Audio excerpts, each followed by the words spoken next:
آخری بات بتا رہا ہوں اور ختم کر رہا ہوں. آخری بات میری یہ ہے، ایک لڑکی تھی، حدیث میں آیا ہے اتنی حسینہ، ایسی حسن کی شاکال لڑکی کہ جو اسے دیکھے دیکھتے ہی رہ جائے، اور اسی وجہ سے محلے کے علاقے کے سارے نواب اس کے آتے تھے.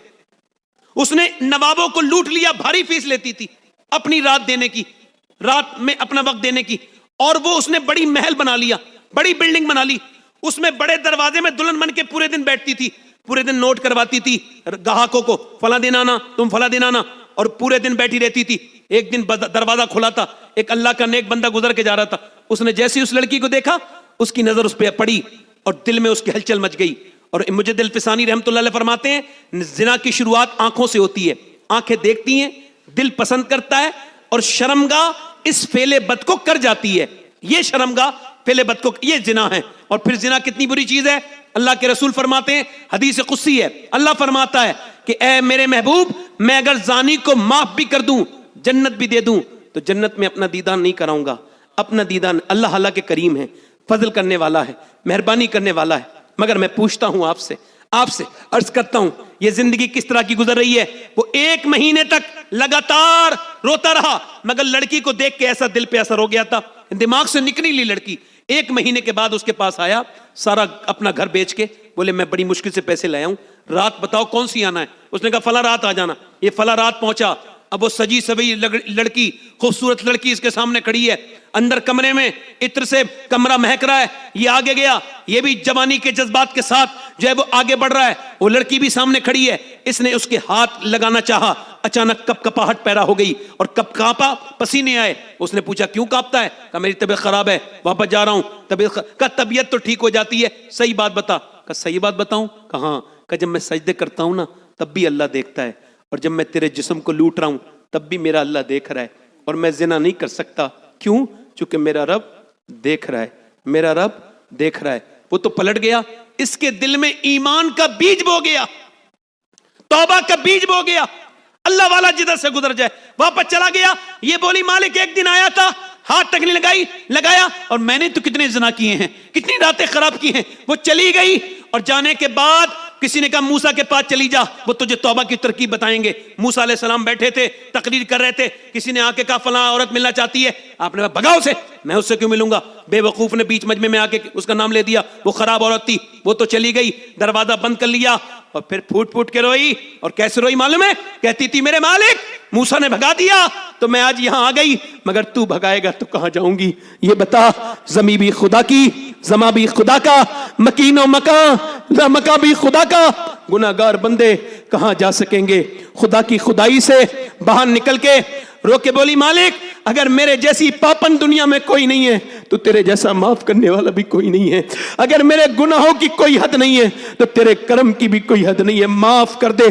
پھوٹ پھوٹ کے رونے لگی. کوئی بندہ تیرے در پہ جو آنسو رول دیتا ہے میرے مولا در توبہ تو اس پر رو کے دروازے پہ دستک ہوئی. بولی دروازہ نہیں کھولوں گی. دل میں سوچنے لگی کوئی کسٹمر ہوگا، کوئی گاہک ہوگا، دروازہ نہیں کھولوں گی. پھر دروازے پہ دستک ہوئی، نہیں کھولوں گی. پھر دستک ہوئی، کہیں کوئی توڑ نہ دے. دروازہ کھولا، سامنے حضرت موسیٰ علیہ السلام کھڑے تھے. کہنے لگے آپ کیوں آ گئے؟ آپ نے تو مجھے بھگا دیا تھا. موسیٰ علیہ السلام بولے مجھے کیا خبر تھی، ابھی اللہ نے جبرائیل کو بھیجا ہے اور کہا ہے اے موسیٰ جا میری بندی سے جا کے کہے کہ اب وہ رونا بند کر دے. اس کے اللہ نے اسے معاف کر دیا.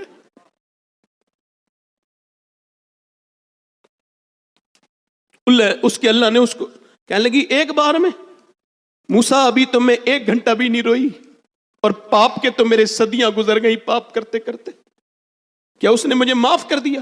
کہاں، وہ 70 ماؤں سے زیادہ مہربان ہے.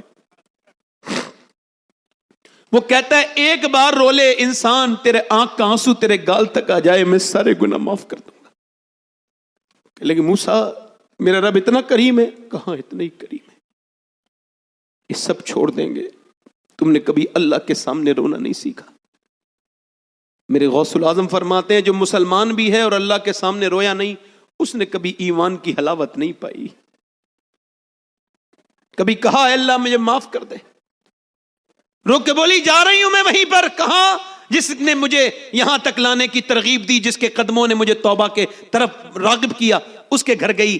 وہ آدمی 2 مہینے کے بعد ملا، اسے دیکھتے ہی بے ہوش ہو کے گر گیا زمین پہ. کہنے لگا مالک یہ تو ایک بار دکھی تھی، تو میرا ایمان خطرے میں تھا, یہ تو گھر ہی آ گئی, بے ہوش ہو کے مر گیا, اس کے چھوٹے بھائی سے شادی کر دی گئی. اللہ کتنا کریم ہے, 7 بچے ہوئے, کتنے؟ 7. اللہ نے 7 کو ولی بنا دیا. بڑا ہی کریم ہے, بڑا ہی رحیم ہے, بڑی رحمت کرنے والا پروردگار ہے. اس سے کہو کہ تو بڑا کریم ہے.